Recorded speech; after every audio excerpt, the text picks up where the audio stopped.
Welcome to Elevate, a podcast where we sit down with the women shaping workplace culture as some of the biggest names in the business. These are the leaders navigating change, putting people first, and keeping teams connected and engaged every single day. Elevate is brought to you by Line Zero, a global employee experience consultancy firm that partners with organizations to create connected workplaces. Tune in to learn how today's leaders are breaking barriers and building cultures where employees truly thrive. Welcome back to Elevate by Line Zero. I am your host, Joy Fajardo. Today's conversation is one I've been really looking forward to because we're getting a real look at what internal communication actually looks like inside a complex organization. I am joined today by Marisa Trzemzalski, Corporate Communications Manager at AFL. She leads internal communications while also shaping how employees experience the brand and connect with each other day to day. What I find especially interesting about Marisa's path is that she didn't come up through a traditional IC route. Her background in marketing, outreach, and partnerships really shows up in how she approaches communication now, especially when it comes to meeting people where they are and also making things actually land. Marisa, I'm so glad you're here with us today. Welcome to Elevate. Thank you. I'm excited to be here today. Awesome. All right. I know that our listeners are super excited to hear from you, so let's dive right in. Okay. You didn't start your career in internal communications, but you've clearly grown into it. Now, looking back, what part of your earlier work, especially in marketing and outreach, what do you think prepared you most for leading internal communications in a large organization? Wow. Yes. So I actually am, if I had to look at the tenure of the job I've had the longest, I would say a marketing project manager by trade. I got to do that role at a Fortune 500 technology company in Greenville, South Carolina, where I'm located, for close to 8 to 9 years, which gave me a really good footing for juggling balls and herding cats, which I feel like you kind of have to do in a lot of roles, but that really gave me the wherewithal, what I needed to go out and expand and do some other things in the marketing space. Inside that organization, we had an opportunity to form a corporate communications team where I became a project manager for corporate communications projects. And so I really took the learnings from being kind of an external outside marketing project manager working with vendors and talking to customers to taking those same practices and implementing them to my internal customers who would be employees and, working with supporting teams like HR and finance and things like that. So I was able to do that, I would say mid-career after about 9-10 years at that company. I did that role for quite a while and it was really fun. I loved that role. I got to do really cool things like plan a solar eclipse party for our employees. And we had about 500 employees, 600 employees at the time at our location. And we were having the great solar eclipse of 2017. Could invite family and friends, and we all went out to the parking lot. But of course, in the fashion that we were for the company that we were, we had to make it more than just standing in the parking lot. So we actually had a contest to see how many moon pies we could eat during the solar eclipse to set a Guinness World Record. And for each moon pie that we would eat, we would donate $1 to a charity. So that was a fun little twist to it.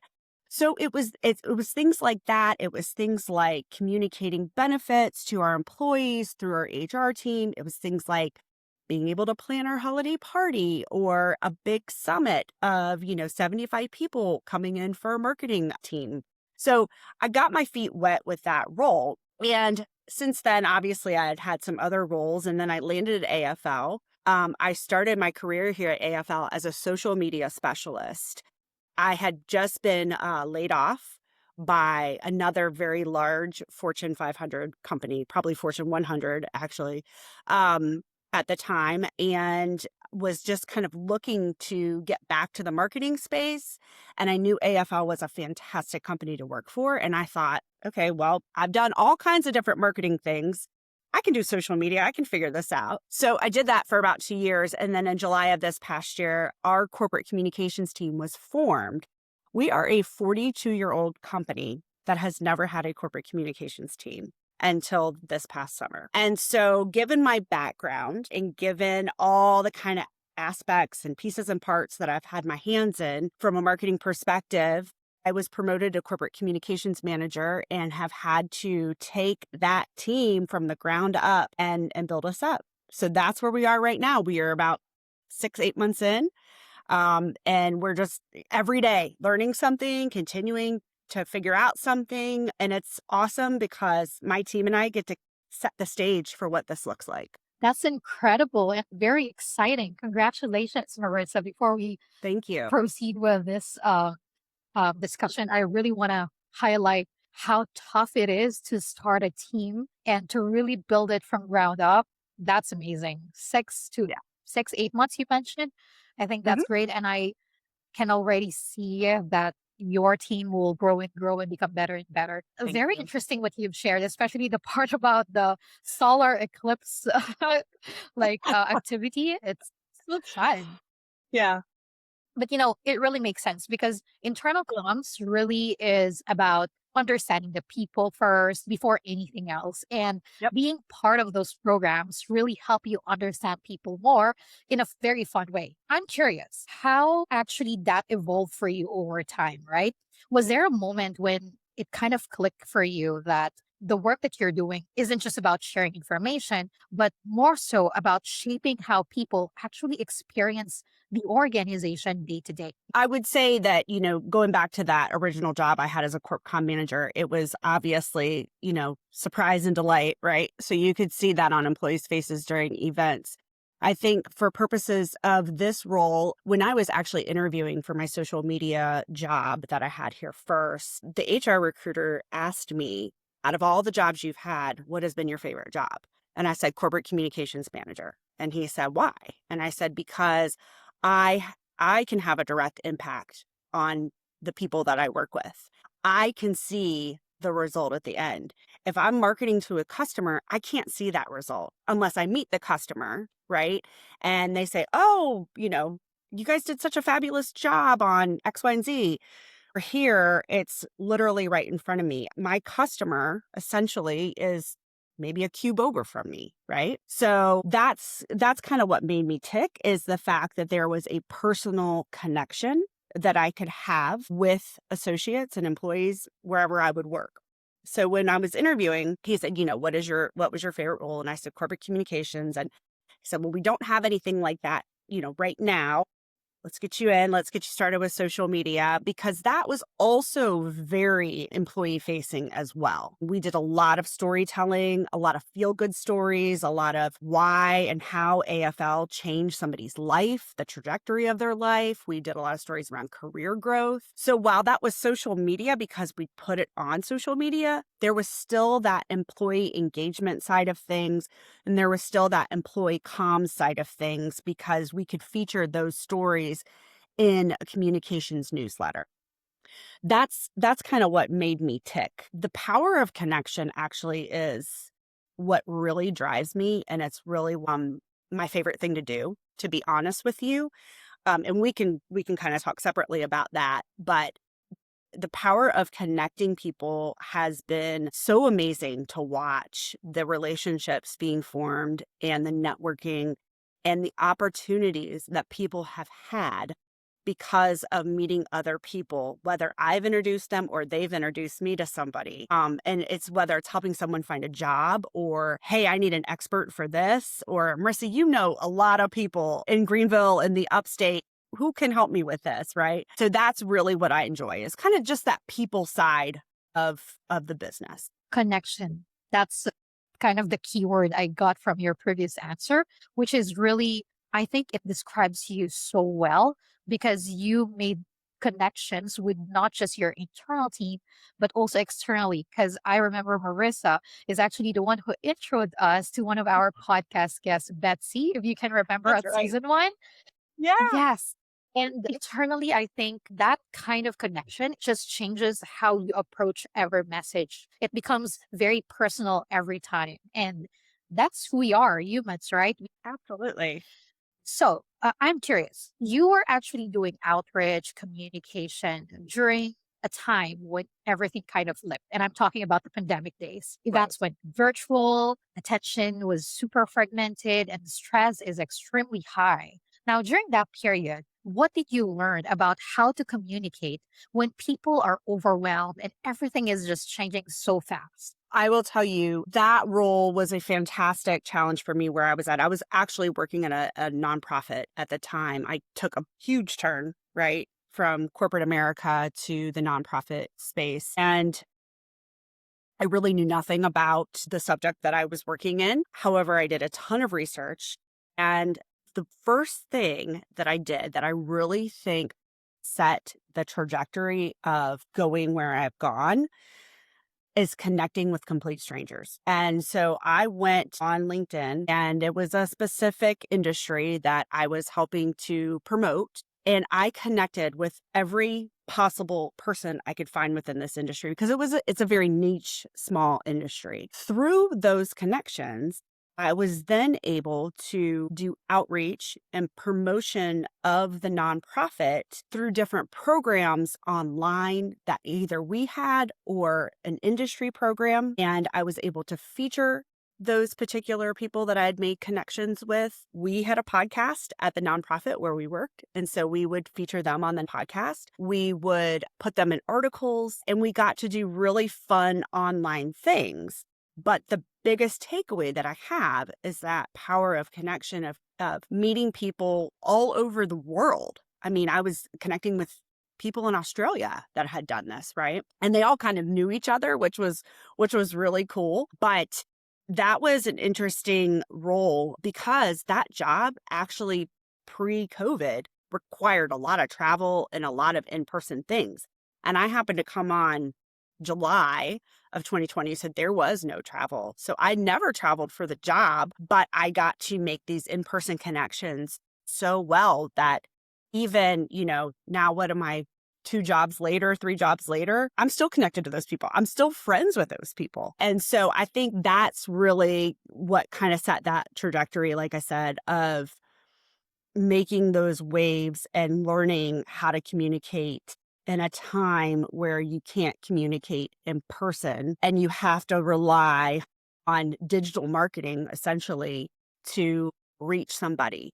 But I think it all goes back to the power of personal connection where, yes, I couldn't fly to New Mexico and meet a person that I've connected with, but we had a lot of Zoom conversations and a lot of just emails back and forth. And we did reformed relationships and friendships. I love that. During that time, because I remember that's the time when I moved here in Canada, just before the pandemic hit. And you were right, technology has really like evolved double the time that it should taken for it to evolve because we have to catch up with how we Yes. replace that in-person connection to suddenly digital connection and kind of build the same rapport that we are building in person. So, and I think up until today, it still feels true, right? Even outside of the crisis, those who really thrived during that time and adopted the new Mhm. ways on how you can replace in-person communication and connection, I think they're still winning up until today. Oh, absolutely. Absolutely. So, from where you sit today, how do you personally define an effective internal communication?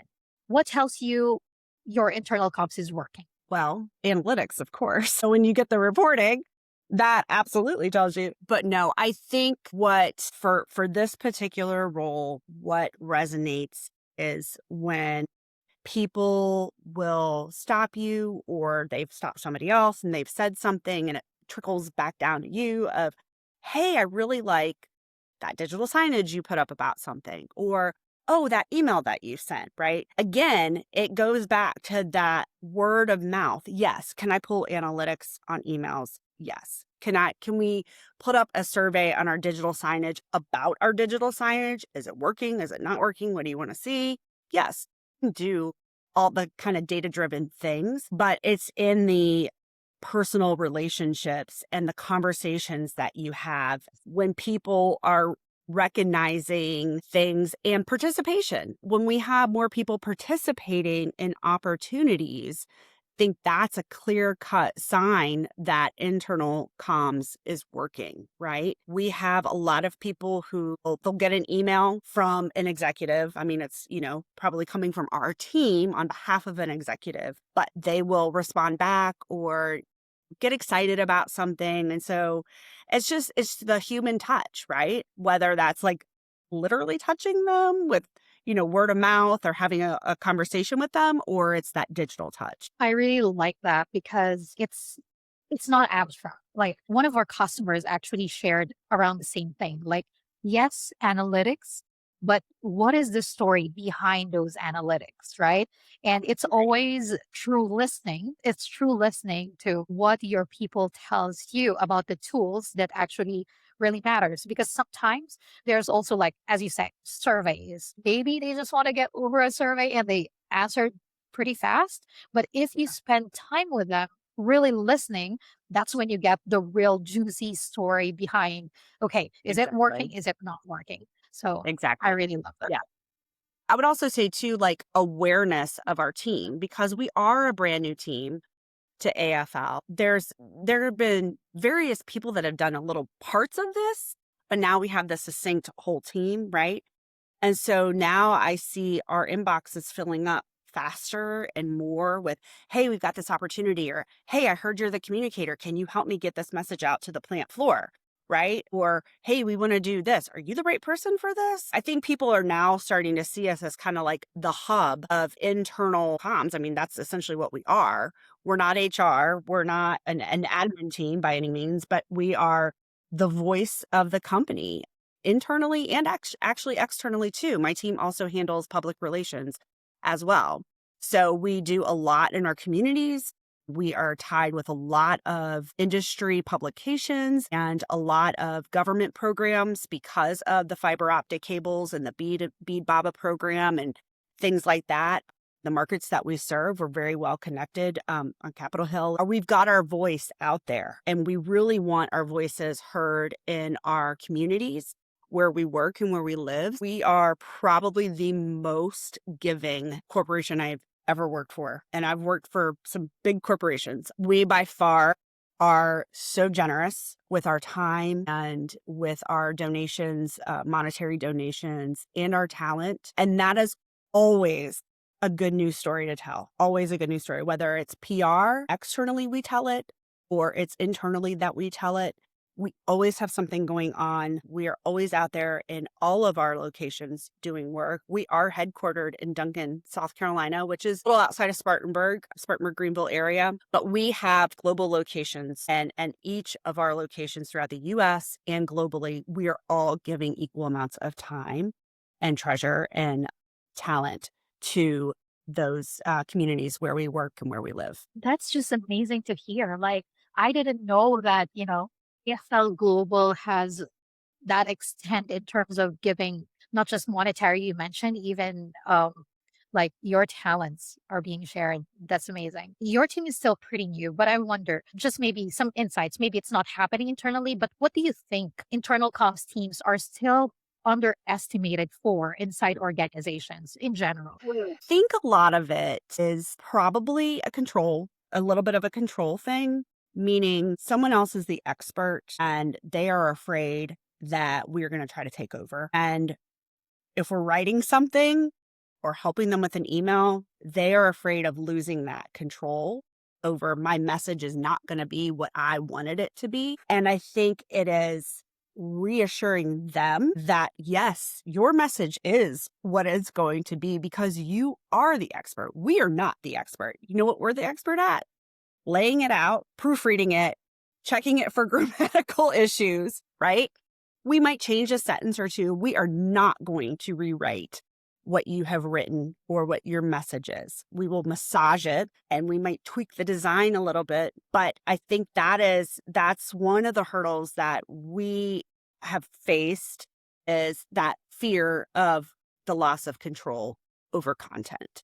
That's a big one. And I don't think a lot of teams would say that out loud, but it's very real, right? Okay. We talked about what are you underestimated for, and you mentioned it's not more on underestimation, but the fear of them losing control. Now, Mhm. on the flip side of things, what can they do to actually support you instead of being opponents like we have to have control? Like, how do you think you can Yeah. work well better together? Yeah. So I think that because we're new, we don't know what we don't know, and they don't know what they don't know. Right. And so I think it's being taking chances, taking risk, healthy risk. This isn't, a scary risk to take. We are all on the same team. We all have the same purpose. We all want to get a message, whether it's, about HR benefits or it's about, something going on in our plant or $1 million donation we've just made. We want to get that out there. All of us want to get it out in the right way, respectfully, and to share the good that is going on within this company. So I think everybody has the right intentions. And so I think a little bit of give and take on both sides, right? On our team side and on our internal client, I guess, if you will. And so I think that just everybody taking a little bit of a risk, a healthy risk is what I would call it, right? And like let us take a chance. Let us show you what we are capable of. Let us take the work off of you. I mean, really, that's what it is. At the end of the day, is taking a lot of work off that, they might not be an expert in, but we are. So that is kind of the flip side, I guess, to that control is giving up that control a little bit. Does that make sense? Is that It the does. answer It you're looking does. And I for? really like, yeah, it does. And I really like when you mentioned healthy risk because one way or another, new team or not, you just have to take some risk somehow in order to get a message out. And you mentioned we are a team. We want to say good things about the organization. So everyone actually has the same intentions. And just knowing that internal comms is not your competitor, but actually it's similar with AI, right? Right. AI is a co-pilot. Yep. It will help you. It will not replace you. I think Right. that's a very good point right there. It Now, is. a number of our audience are part of large organizations as well, similar with yours. And we know that in large organization, trust doesn't usually disappear overnight. It's something that kind of slowly erodes. Now, when you look at internal communication, what actually signals or tells you that trust is being built or it's quietly kind of slipping away? That's an interesting question. Our CEO and president and our head of product solutions, what they have done and they have worked really hard at doing is personally connecting with our associates, rebuilding trust by going out globally and shaking people's hands, going to the shop floor, spending time with them, watching them do the work, helping them do the work, right? They are also getting involved in community projects. All of our leadership team from top down all volunteer their time. They all go out there. They'll build a house. They'll go pick up trash off the side of the road. Our leadership team is incredibly humble. And because of that, I think that trickles down into our messaging and the way that we correspond, whether verbally or written, with associates and with our external audiences, right? And our communities, as it was with a humble mindset. In fact, that's one of our operating principles here. Lead with humble confidence. And we challenge everybody, whether you are a leader or not, to lead with humble confidence in everything you do every day, right? And so I think because that culture shift has happened here and they've kind of on the rise of trust, right? And we have implemented some things and we've done some things to build that trust up with our associates that had we not had that support from the top down and that direction, meaning we spend time with our leadership team so we know how they talk, we know how they communicate, right? We have their style down and we are able to translate that into our writing overall. Because yes, we could do ghostwriting for executives, of course, but we want our company vibe and our company voice to feel the same all over because our leaders put themselves on the same level as every associate in this building. That is just so inspiring. How many people are there in the organization again, Marissa, just for our listeners to know? Yeah, so AFL is a global organization. We're growing like crazy. Whether you work here at our headquarters in Duncan, we have 5 plants literally within 1 mile of our headquarters around here that are making fiber optic cables, fiber slicers, conductor accessories. We also have locations all over the United States. We've got a massive operation in Monterrey, Mexico, that are doing a lot of fantastic work down there. We have a new plant in Poland. We've got operations in the UK. We have operations in Australia. And every one of those places kind of focuses on something a little bit different. And we've got 2 services groups actually that will do the actual install of the fiber optic cables that we produce. We have one in Canada and we have one here in the US. And so our associates, like, they run so different, right? And it's such a wide variety of personalities and just levels within the organization. And so I think that's why we take that one voice that we know will resonate with everybody, and we use that in our communications. The reason why I asked that, Marissa, and for our listeners to know too, is it takes a great intentionality for the leadership of AFL to really go into that depth of let's go to each plant, humble leadership, as you mentioned. Yeah, that says a lot about AFL and the organization as a whole. So thank you for sharing that, Marissa. Yeah, absolutely. Now, I want to talk about a bit about channels and tools because this is one of the questions we've got a lot from our season 1. So we kind of weave it in our questions for season 2. What does your current internal communication toolkit actually look like right now? Are you using emails, intranet? What other platforms, live forums?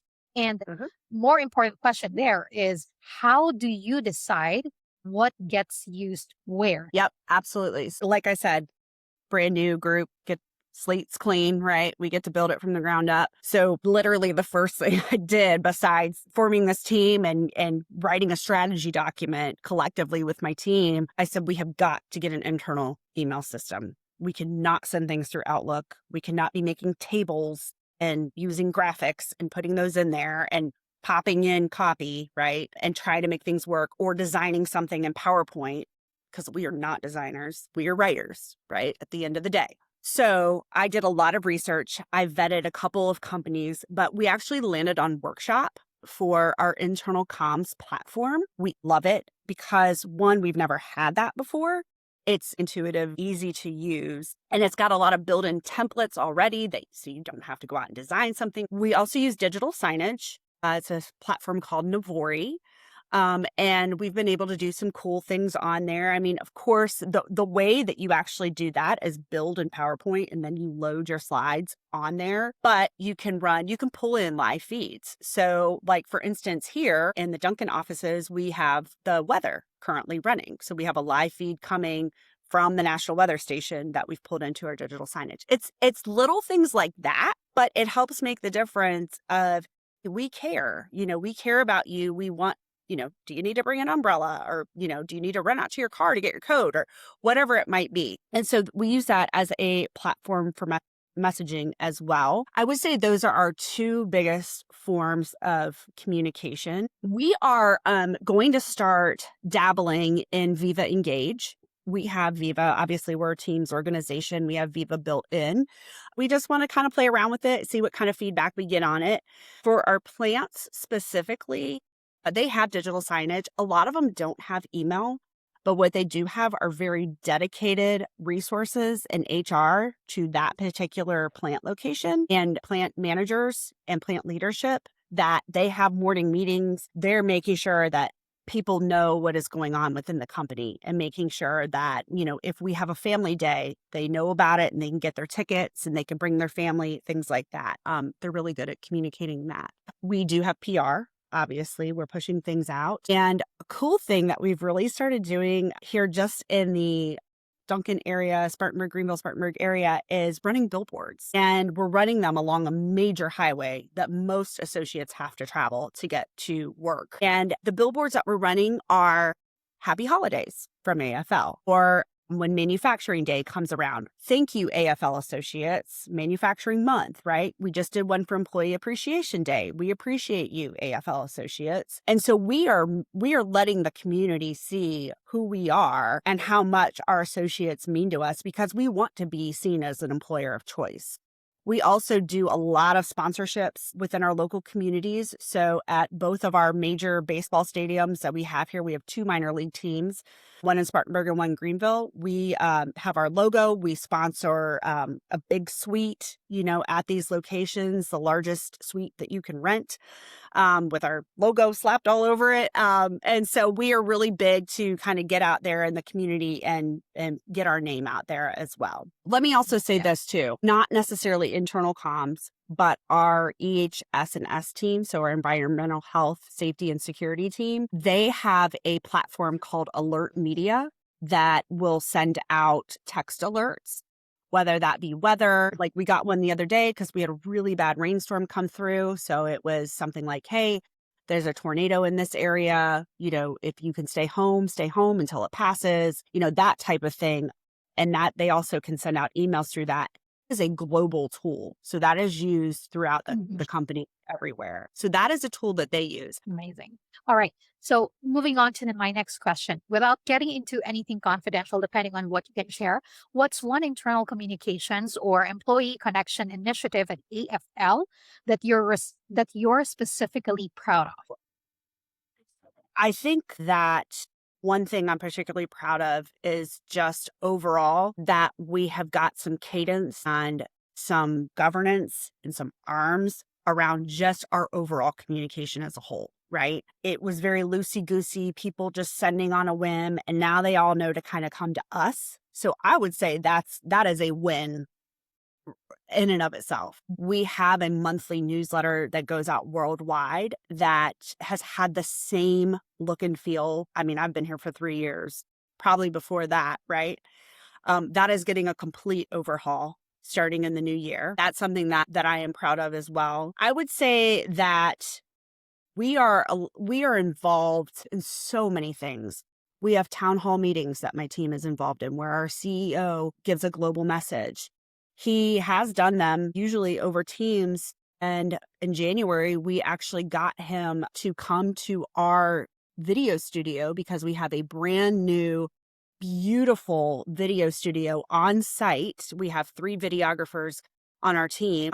And we got to do a live broadcast of our town hall from the video studio to our global teams. Went off without a hitch. It was awesome. I would say that was definitely a proud moment. So just a variety of things that we're able to touch that, we have our hands in, like manufacturing week or manufacturing day, I should say, is a big deal around here. So we do a lot of communication around that. We'll have our big Imagine That, which is our big yearly annual giving campaign that we do for about 2 weeks. Last year, we raised over, I think it was 1.3 million globally for charities within our area. So that will get a lot of love from the comms team, just all kinds of different things that whether it's us working directly with an executive or us sharing a message from HR, everything is, I want to say I'm proud of everything we push out, but some do stand a little higher than the others. Yeah. And in reality, it doesn't really have to be loud and big. It depends on what's the impact. As you mentioned, people asking how they're showing more interest. That is already success. It doesn't have to be a super ginormous event, right? Nope. Yeah, you're really doing so much goodness within your team, Marisa, and I look up to you so much for that. I really enjoyed this conversation. I do have more questions. We can go on and on. But due to times, we'll cut it here. And really, to me, what stood out is how much of internal communication happens quietly, like the small acts, humble leadership. I've got nuggets from this conversation. So yeah, the way you approach it, very grounded, very intentional, it really comes through. So thank you for sharing your perspective Thank you. and just giving us a look into how this actually works in practice for you. To everyone listening, if this gives you a new idea or even just a different way to look at your internal communication, please send this to someone on your team. And here at Line Zero, we do offer a personalized employee experience assessment. What that means is our consultants will spend time with you and your team to evaluate your unique employee experience ecosystem. We'll try to understand the specific challenges you face in engaging and supporting your workforce. If you want to learn more, you can visit us at linezero.com. For the listeners of our podcast, this engagement is for free, so just reach out to us. The link to our page is on the description. Also, we would encourage you to follow Marisa on her LinkedIn to see more of her amazing work at AFL Global. Marisa, do you want to speak more about that? Yeah, absolutely. Please connect with me on LinkedIn. It is linkedin.com/Marisa-Trzemzalski. Hopefully the spelling of my name will be on the screen because there is two Z's in my last name, which makes it quite difficult. But yes, connect with me on LinkedIn. Learn more about us on AFL as well. So we're aflglobal.com. You get to hear more about our company, read the news, read all the good stuff we have going on, and all the growth that we are undertaking within our business and within our communities. So highly encourage that as well. Amazing. Thanks, Marisa. And finally, if you enjoyed this episode, be sure to follow us on Spotify, Apple Podcasts, YouTube, and LinkedIn at Line Zero for more conversations, insights, and stories about internal communications and employee experience. Until then, keep elevating, keep inspiring, and let's make every workplace a place where people thrive. See you next time.